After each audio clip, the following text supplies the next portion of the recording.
Assalamu alaikum, everyone. Jummah Mubarak. Brother Ashik is our khatib today, and they'll be calling the adhan and the iqama and begin the khutbah. After that, it was stated in our newsletter that we would not be having a CLD program today, but mashallah, Sister Maha has graciously volunteered to give the program today. So please stay tuned after the khutbah and the salah for our community learning and dialogue program. Thank you.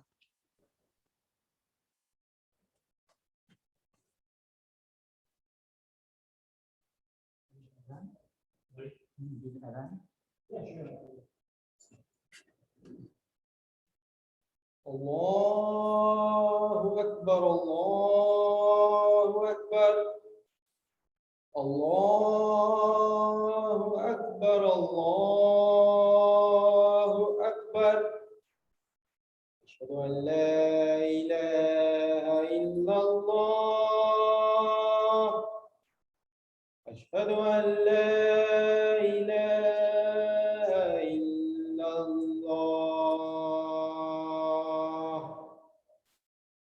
Ashhadu anna Muhammadar Rasulullah. Ashhadu anna Muhammadar Rasulullah.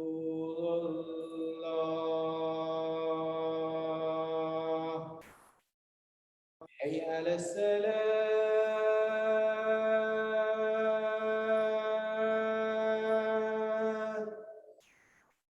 Hayya ala salat.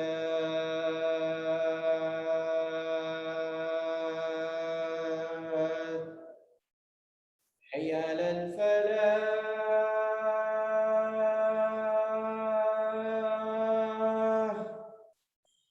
Hayya ala al-falah.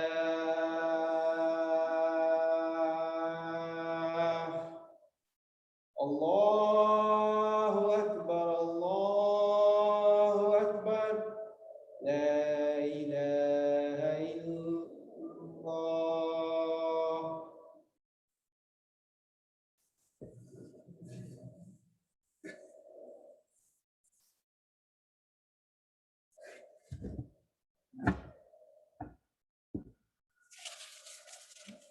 Assalamu alaikum, everyone. Jummah Mubarak. Alhamdulillah, Alhamdulillah. Praise be to Allah. We seek His help. We seek His forgiveness. We seek refuge with Allah from the evil of our own souls. Whoever Allah guides will never be led astray. Whoever Allah leaves astray, no one can guide. Ashhadu anna Muhammadar Rasul. Ashhadu anna la ilaha illallah Muhammadar Rasulullah. Bear witness there is no deity worthy of worship other than Allah, and that Muhammad is the messenger of Allah. O you who believe, be mindful of Allah as is due. Make sure to devote yourselves to Him to your final moments. O people, be mindful of your Rabb, who created you from a single soul, and from it created its mate, and from the pair of them sprang countless men and women far and wide. Be mindful of Allah, in whose names you make requests of one another. Beware of severing ties of kinship. Allah is always watching. So Assalamu alaikum, everybody. Jummah Mubarak. As we approach Eid al-Adha in just a little over 10 days, I thought we would take some time to remember and reacquaint ourselves with Hajar. According to a talk by Sheikh Umar Suleiman, Hajar isn't really even her real name. So we don't know maybe her name anymore. So the story goes, when Sarah was about to be assaulted by Pharaoh, she made a dua for protection. Allah protected her by causing Pharaoh a sort of paralysis. And then in this fear, Pharaoh releases Sarah and also says, take her, Hajar, as your reward, your ajr, your reward, and points to Hajar. So this is an understanding of where we get how we name this person. According to Sheikh Muhammad Mendez, we know that Hajar is Egyptian, but really Nubian. So from when we look at it from our 21st century American point of view, it might be important to remember that Hajar would be Nubian, so what we would maybe call Black in today's America. And I just want to point that out because a lot of times I think what happens in movies, in storytelling, is sometimes these Quranic figures, these biblical figures, they get sort of lightened and whitewashed. And our Quranic and biblical figures they span the spectrum of humanity. There are people that we consider Black today, people that we consider brown, people that we consider light-skinned. So it's something to remember. So in this understanding, Hajar would be of a darker complexion. Now, Hajar is a chosen figure in her own way. Out of all the servants that were in the employ of Pharaoh, Allah sort of chooses her to be released. Allah chooses her to live with a prophet. Allah chooses to open her heart and fill it with Iman. And so Hajar's personal journey from a non-believing servant of Pharaoh to a believing wife of the prophet is something to sort of think about and ponder. It's a huge journey of a lifetime. To go from a physical journey, a spiritual journey, a social journey. She has really traversed a lot in her life. So let's sort of move to the heart of the Hajar story. The full story tells us of a righteous and courageous woman who showed bravery and strength in the face of significant severe hardship. And it begins with Ibrahim alayhi salam, wife Hajar radiallahu anha, and their son Ismail alayhi salam, journeying through the desert, stopping to camp on grounds that would later to become Makkah and the Kaaba.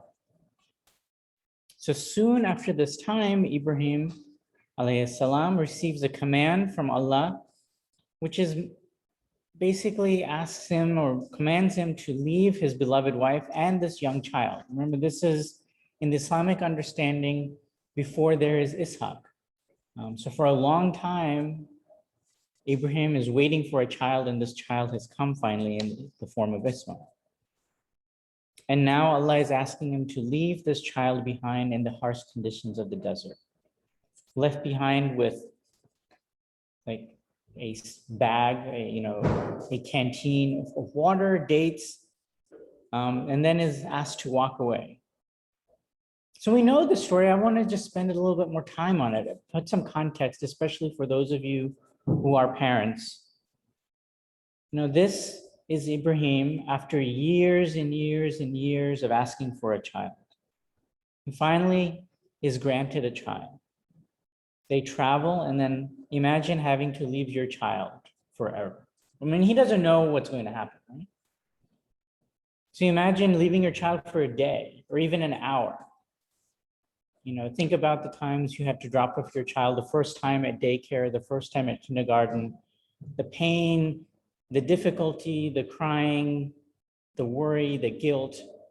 And here Ibrahim is being asked to leave his child, not at a daycare center, not at a Montessori school, but in a desert with no civilization, no humanity other than just the child and his mother. No obvious ways of provision that can be seen with the eye. There's only can be seen with the heart, a trust. So I want to spend some time trying to envision that, trying to make relation with that in our own lives at times when we've had to make difficult partings and how difficult a parting this was. So Hajar follows Ibrahim for a while, husband is leaving. In desperate attempt to find what's going on, according to the hadith, he shouts after him, asking, why would they leave her in such a place, harsh place? Oh, Ibrahim, why are you going? Are you leaving us in this valley that does not have any inhabitants or anything else? She asks several times, doesn't reply. And finally, she says, did Allah tell you to do this? And he replies sort of non-verbally in the hadiths that he turns or he makes acknowledgement and nods with his head that, yes, you are right. Allah has asked me or told me, commanded me to leave you in this place. And so her demeanor changes drastically. She goes from asking, questioning, to acceptance. Her response certainly embodies the heart of a believer, a deep believer, a true believer. And she responds with, "Then Allah will take care of us." And so she returns to the spot with her baby. You know, these are extremely distressing circumstances that Hajar radiallahu anha finds herself in. She was left in the middle of nowhere, with a young baby, with food and water soon to run out, no obvious resources. Yet Hajar doesn't have a mental breakdown. She really has trust in Allah. She has made a tremendous journey. We talked about earlier, her personal journey, her spiritual journey, her physical journey. And it's another point of personal reflections. Think about where you were, what circumstances you were born in, what place you were, maybe where your parents were, where your grandparents were, and where you occupy now, materially, educationally, many other ways. It's a miraculous journey if we really ponder it, how far Allah has gifted us in many, many different ways. And so while she had trust in Allah, there's ample reason that Allah has given us to trust in Him, even besides the text. I mean, there's already gifts that are proof of that trust.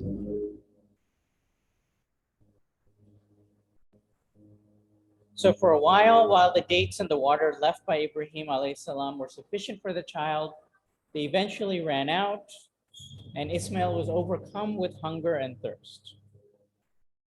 Hajar knew she had to do something. She couldn't bear to see her child in this state, so she ran on top of Mount Safa in the hopes of seeing someone who would help relieve their distress. When she reached the top of the mountain, looked out, there was nobody around.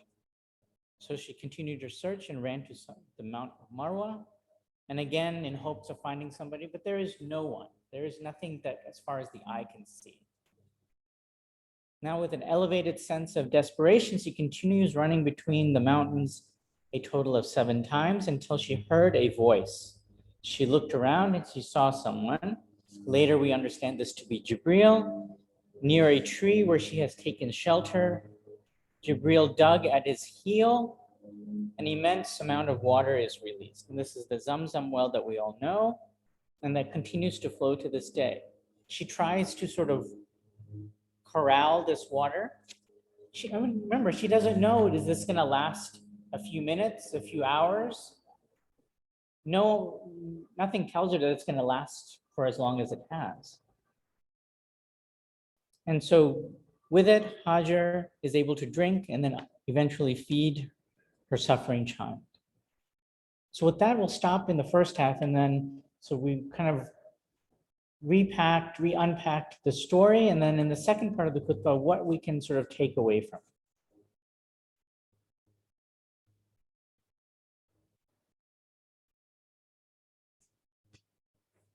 Allahumma salli ala Muhammadin wa ala ali Muhammad kama sallaita ala Ibrahim wa ala ali Ibrahim. So what can we take away from the actions, the teachings of this courageous woman? So the most obvious is tawakkul, to have trust in Allah subhanahu wa ta'ala. As mentioned, Hajar has experienced a very difficult trial.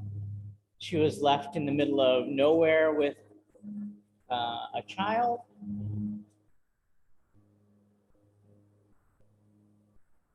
gonna wait just a moment for the lawnmower going by.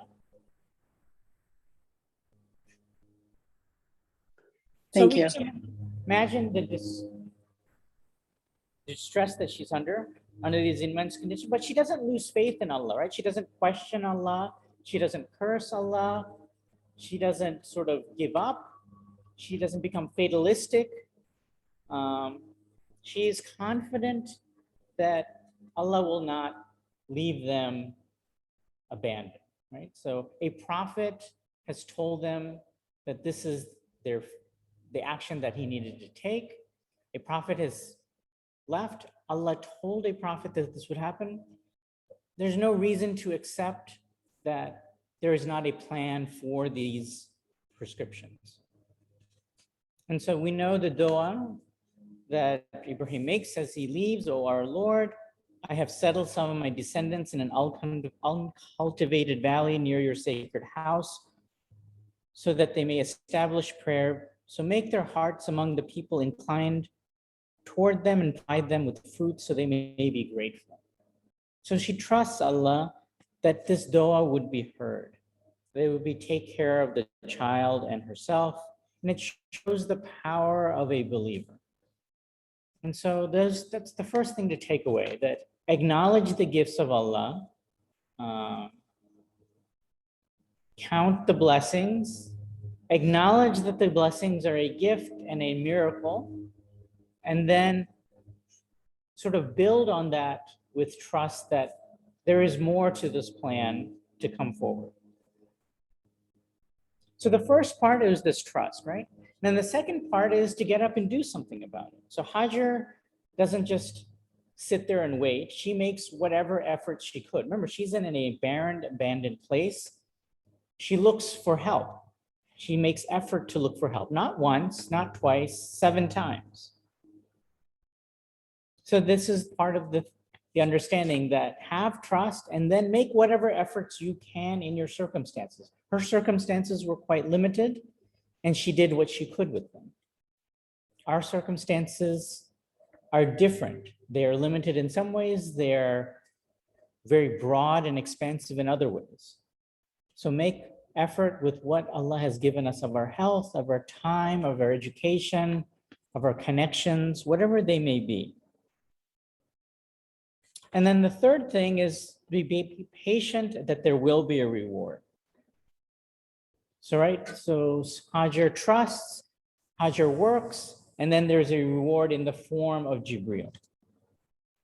So Jibril alayhi salam was sent to help Hajar, and he provided the masses of water that comes out of Zamzam to feed her child. She remains patient, and whenever the more desperate times befell on her, she continues to seek Allah's help. So Hajar's sunnah is reenacted by us every time at Hajj, where millions of Muslims perform those acts of running back and forth. So earlier, I sort of talked about Hajar's journeys, right? Her spiritual journey, her physical journey. And interestingly, the name Hajar shares its roots with Hijrah, right? So with immigrants, with immigration. The Prophet Muhammad, peace be upon him, is reported to have said, the ideal immigrant is the one who behaves like Hajar. The Prophet Muhammad, peace be upon him, the ideal immigrant is an active agent of social change, sort of an environmentalist. I'm using sort of modern words here, interpreting that hadith of being an ideal immigrant.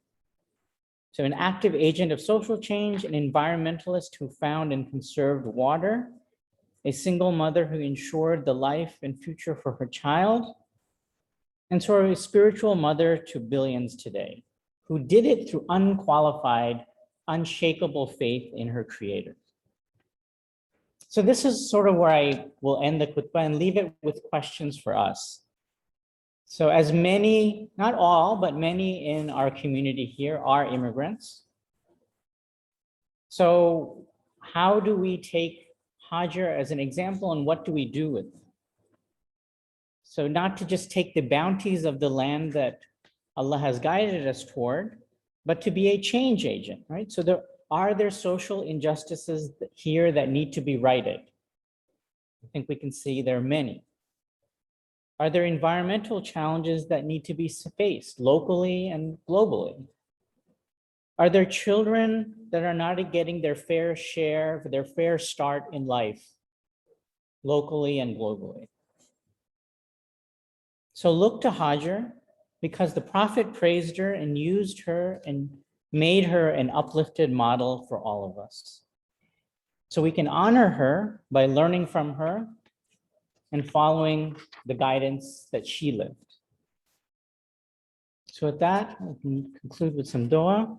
Ya Allah, reconcile our hearts with one another. Ya Allah, help us to strive along the right path. Ya Allah, protect our hearts from from hearts that are not humble, from tongues that are not wise, and from eyes that have forgotten how to cry. Ya Allah, give us the perseverance to overcome the difficulties of this life. Ya Allah, strengthen our trust in your plan. Ya Allah, increase our awareness and compassion for all of your creatures and your creation. Waqim as-salah.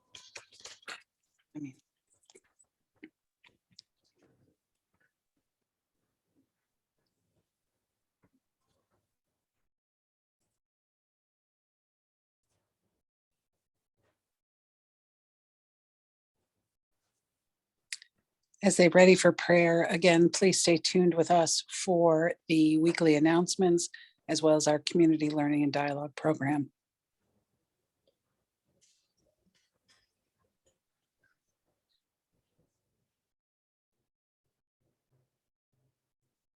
الله أكبر أشهد أن لا إله إلا الله أشهد أن محمدا رسول الله حي على الصلاة حي على الفلاح قد قامت الصلاة قد قامت الصلاة الله أكبر لا إله إلا الله. Allahu Akbar. Bismillahirrahmanirrahim. Alhamdulillahi Rabbil Alamin. Ar-Rahmanir-Rahim. Maliki Yawmiddin. Iyyaka na'budu wa iyyaka nasta'in. Ihdinas siratal mustaqim. Siratal ladzina an'amta 'alaihim ghairil maghdubi 'alaihim waladdallin. Qul huwallahu ahad, Allahus samad, lam yalid wa lam yulad, wa lam yakul lahu kufuwan ahad.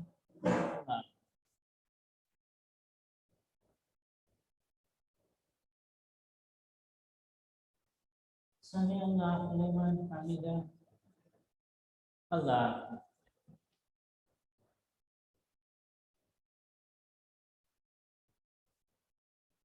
Allah.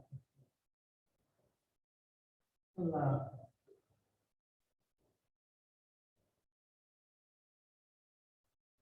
Allah.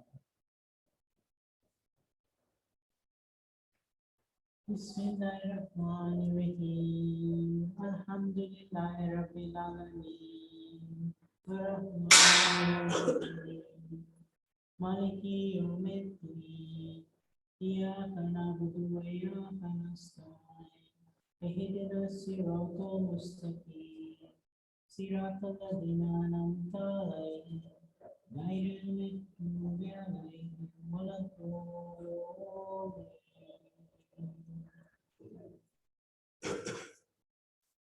أعوذ برب الناس ملك الناس إله الناس من شر الوسواس الخناس الذي يوسوس في صدور الناس من الجنة والناس. الله.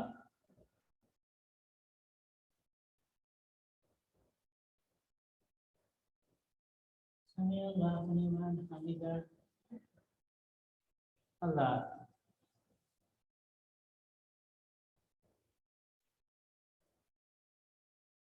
Allah. Allah.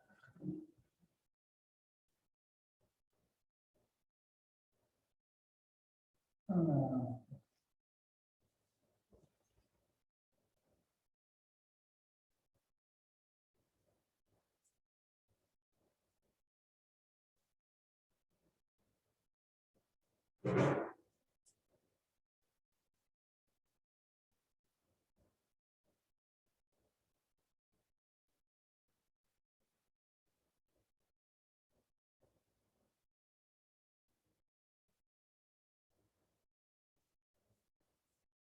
Assalamu alaikum. Assalamu.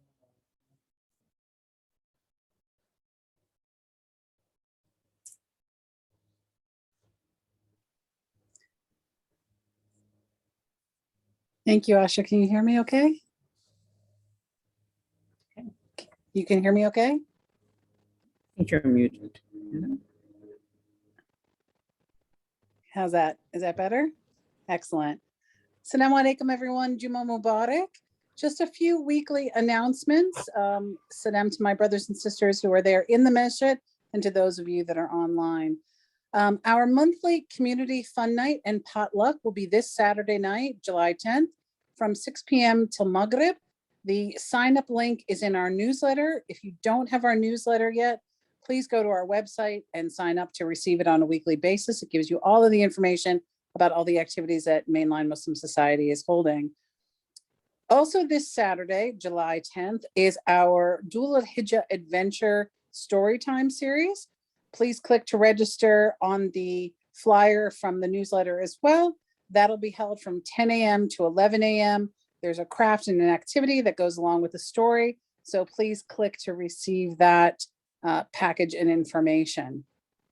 Next Saturday, July 18th, next Sunday, July 18th, from 5 to 8 p.m., there will be a Sunday game night basketball tournament. Please check our newsletter for information on location and registration. Sister Maha Nouruddin, who has joined us in the past, has graciously volunteered to do our community learning and dialogue segment today. Welcome, Sister Maha. Thank you so much for coming back to us. We really appreciate it. You are muted, I believe. Yes. There you go. Assalamu alaikum wa rahmatullahi wa barakatuh. Wa alaikum assalam. Welcome back. We're so happy to have you. Thank you. My pleasure. I'm happy to look at the mosque that you're using, the mosque space, and I look forward to being there in person, inshallah. Inshallah. We wait for you, inshallah. Juma Mubarak, everybody. So, inshallah, starting Sunday, this Sunday, we're going to start our second year Labbaika program. It's a virtual program in which we explore how to answer the call to God. It's virtual and it's sponsored and co-sponsored by Mainline Muslim Society. And I'm reaching out to you because I'd love to hear some of you participate in making short presentations that are very condensed on the topic of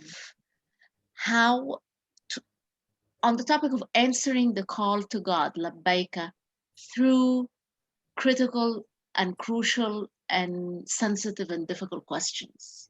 So if there has been a moment, an encounter, an experience, a crisis, a situation of some sort that set you forth into a series or even a singular question, which in turn led you to answering the call to God in Labbaika. Labbaika means here I come to God.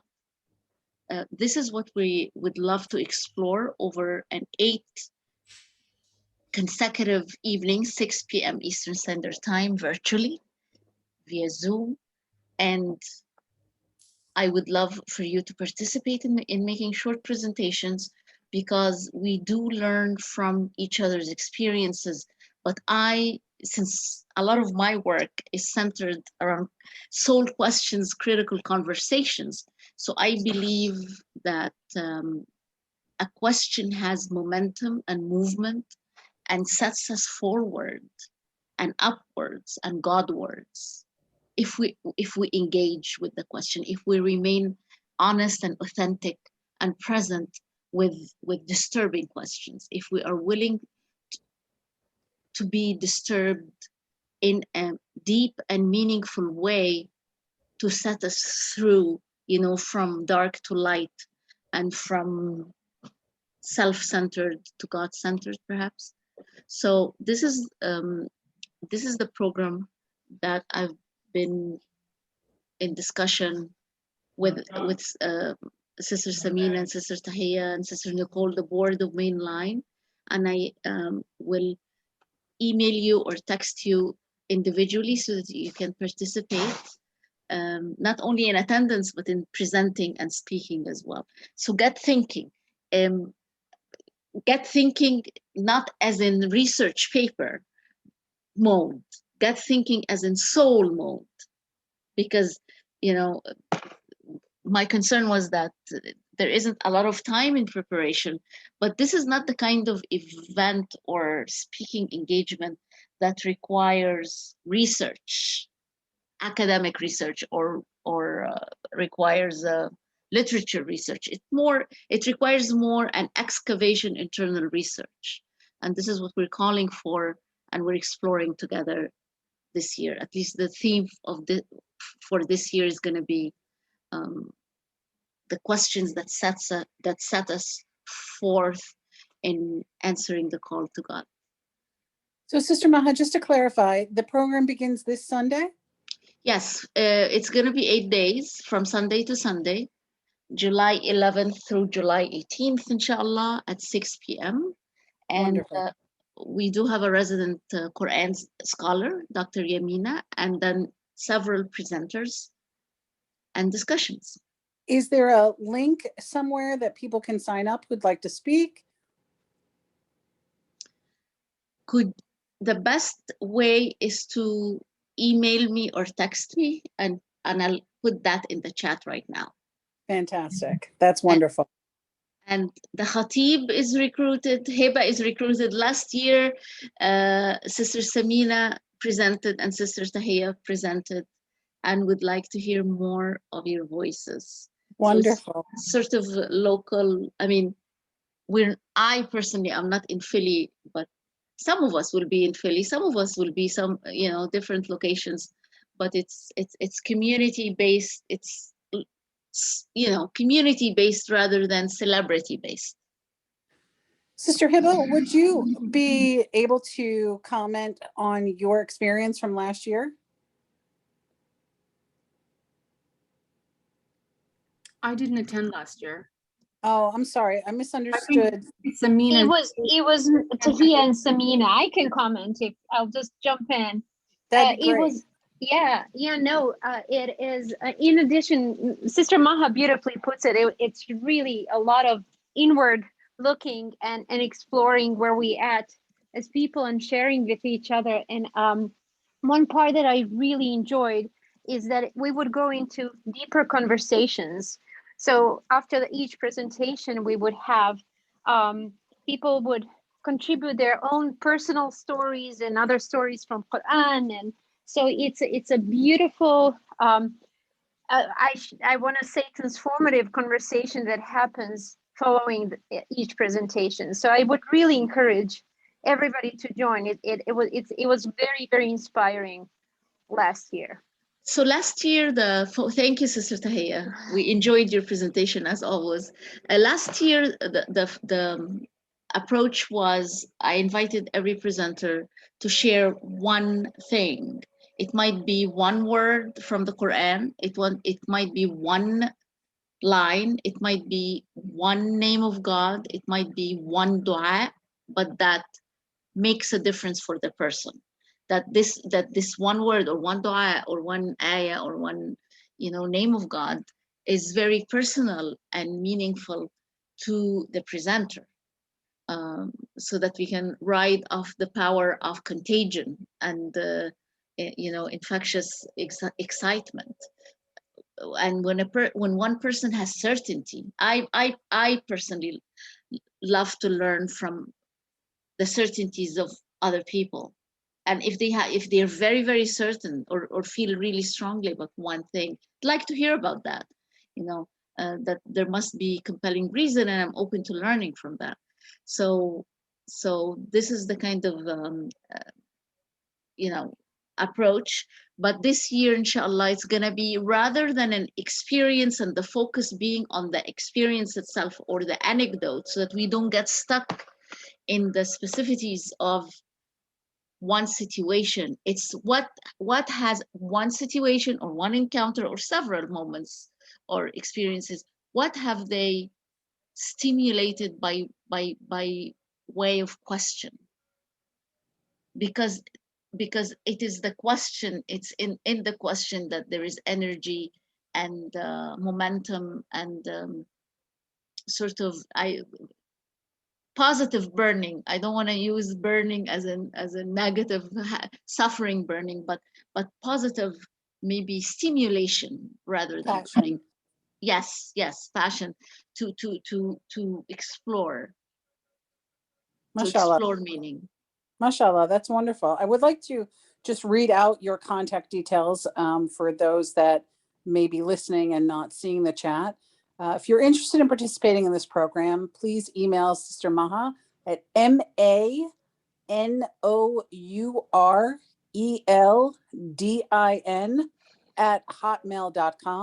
Again, that's MANOURELDIN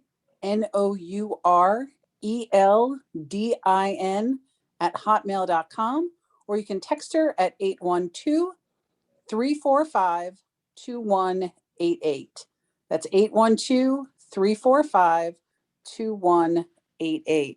It sounds like an amazing program, mashallah. Well, inshallah, it's a communal exploration. We're exploring something together, and I should add that it's not preachy. It's not very sermon. It shouldn't be, at least. We don't want it. I mean, I wouldn't like it to be very preachy or sermon-like. Sermons are great, but they are not discussion forms. They're not meant to be discussion forms. They're meant to be reminders. Sermons. They have a specific a specific goal. But I noticed over many years of community work with the Muslim community is that sometimes we got stuck in sermon modes. And Heba's nodding. Give somebody a microphone. But which is interesting. Sermons have a role to play, and a very important role to play, super important role to play. If they're used correctly, that's wonderful. But we cannot have every conversation to be sermon-like, because sermons are not discussions. After a sermon is a discussion, like you do, and you've done your discussions in the evenings as well. And maybe the whole community can become an open platform for discussions. But I'm not sure why exactly that many Muslim communities got stuck in the 24/7 sermon mode, or that even if alone, it's not a conversation. It's not an alive conversation.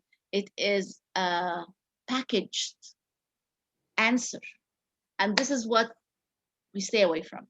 No cliches, no basics, no superficiality, nothing too obvious. Or unless the discussion is in that, is why do we miss the obvious? Do you see what I'm saying? It's going beyond the basics and beyond the shallow, packaged, very easily, very, very predictable, shared answers to everything, if you got my drift.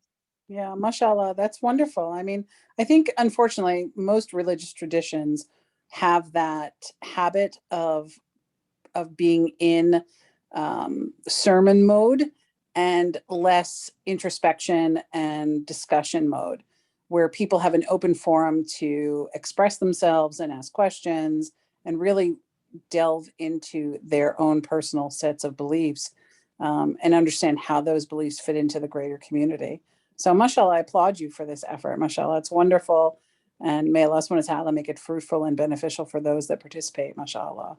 Inshallah, I mean, may Allah bless. So it is bringing, so the invitation is to bring your question, this question you're struggling with, or you have struggled with, but it had led you somewhere. I'm often led, I ask God questions. And if I stay in peace and in surrender, or at least in intention